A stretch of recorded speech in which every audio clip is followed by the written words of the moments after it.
Today I have some useful tech for installing a manual transmission into your ZJ.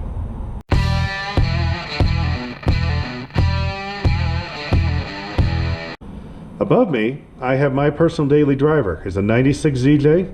It has the AX15 5-speed. It's got the 4-liter straight 6, and it used a lot of the parts that the factory installed because I happened to dissect a 94 stick shift ZJ that was made from the factory, and I got to steal all the parts. Now this Crossmember is the one that was installed in the manual transmission from the factory in 94. People have asked me, where can I get that Crossmember? I can't find a manual transmission ZJ anywhere. Well, yeah, you probably won't because I didn't make very many of them.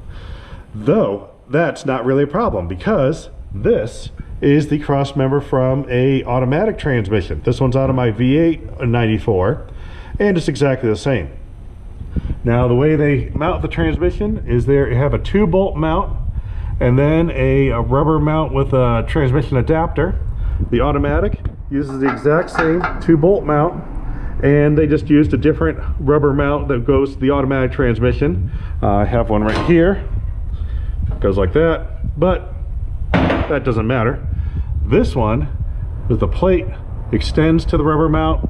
That is still available. So you can buy one of those as a replacement, brand new, bolt it directly into this one from the 94, and you're done. It's a direct bolt in, easy swap.